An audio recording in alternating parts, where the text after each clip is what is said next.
We are still on a campaign on one church, one industry, one church, one farm, one church, one factory, one church, one production center, one church, one manufacturing center. We can do it as Africans, as black people, we can do it. And this call is for all the pastors in the Caribbean, all the pastors in Africa. We can do it. Sitting in our churches are men and women born again. We are not redeemed just to sit in the church and warm pews. We are redeemed to be part of the solution. Nobody is going to solve Africa's problem. Nobody is going to solve the black man's problem. We have to accept it. We are blessed. God has blessed the black man with so much gift, so much. We are blessed with so many churches. We are blessed with so many dynamic men of God. But we didn't understand the kingdom. So we have not accepted responsibility yet. So it is time for us to, every church, one industry, so that we can be part of the solution of the change that we want to see in our continent. Because you will be remembered not for the things you have. You'll be remembered not for the things you drive, not the cars you drive or the place you live. You'll be remembered for the difference you made. So it is time for us to raise our members to be part of the solution. If the black man is going to make a difference, if the African continent or the Caribbean nations are going to rise up to their full potential, we can't wait for government. We cannot wait for the government. We cannot sit down and be a spectator. You and I are going to be the change that we want to see. It is time not just to ordain these young men to become pastors in the four walls of the church. Ordain them to become apostles in the marketplace, building industries, building farms. We shouldn't encourage jobs. We should encourage men who are deploying their gift to serve humanity, building industries, CEOs, and when they are exposed to the kingdom teaching and they have Christ formation and they understand their work with God, most of these challenges we have in our continent will be solved. Because there's a huge migration.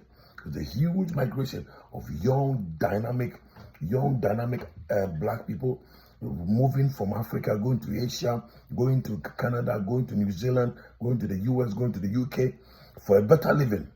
If they can find good employment and we can all accept responsibility, two things we can do. Two things. Raise men from the church, men and women from the church who have Christ formation, who have been transformed, Christ-like, anointed, gifted, skilled men, not just anointed men, skilled men also, and who are leaders to accept responsibility for a challenge in the area of their passion. The first one. And number two is that we should preach kingdom teachings that will empower the saints to build factories, to build farms, to build processing centers, to build manufacturing plants, and to build them. Dr. Miles Monroe said, the black man likes employment, but the Asian man likes deployment. The black man likes employment. The Asian man, everywhere the Asian man goes, the Chinese man goes, he goes and look for business. Everywhere he goes, he looks for problems to solve them. He goes there, and everywhere the average black man goes, he goes there and look for employment. It's time for us to change the narrative. And we do that everywhere the black man goes. He looks to build a business. He looks to build a factory. He looks to build a farm. He looks to build leaders with values, build leaders with morals, build the leaders with systems.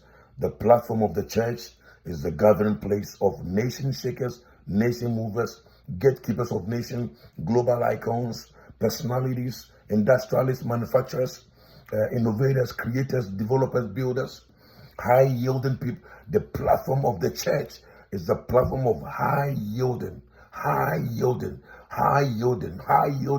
anointed, productive, solution-thinking breadwinners of nations. Your gift, your talent, your purpose, the seed in you is not only for looking for a job. You are supposed to create the job. You are supposed to be part of the solution. So the next time you're thinking about Africa, thinking about Caribbean, don't go and plant another religious church and gather another religious people and keep them in the church.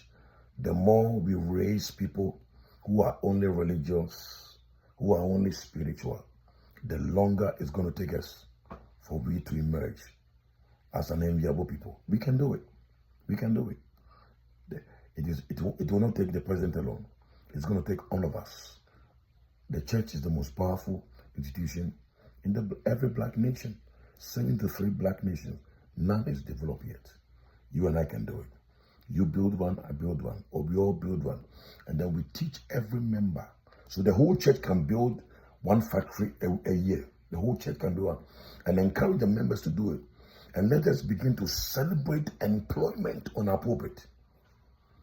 And miracles are great. All of them are great. Signs and wonders are great. But nations are not built on miracles. They are built through principles. They are built through laws. We can do it. You can do it. I can do it. You all can do it. Let us all get involved so that we will maximize our potential. May the Lord bless you. May your day be filled with testimony. May the Lord grant your heart desire. May the Lord lift you beyond the wildest emergency. May we not do church like we were. May we not just win souls and keep them entertained in church.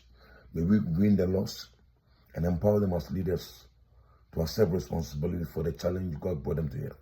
May our churches become a blessing to the government. May we become the biggest movers and shakers in our nation. In the name of Jesus. I bless you. So the ideas God has given to you, think about it. Those who are living in the diaspora, go back and build a factory. Go back, raise leaders. Go back and build an orphanage. Go back and build a plant. Go back. Some of these religious programs we do, they don't yield any result. It's just busybody thing. It doesn't work. It's not very effective. Train the people. A strong church is a church that trains the people of God. Train them. Train them to have Christ formation, to be disciple-like, to be like Christ, and train them to accept kingdom responsibility. God bless you. God is not going to transform Africa or the Caribbean. He has given that responsibility to us. We either destroy it or we develop it. God bless you.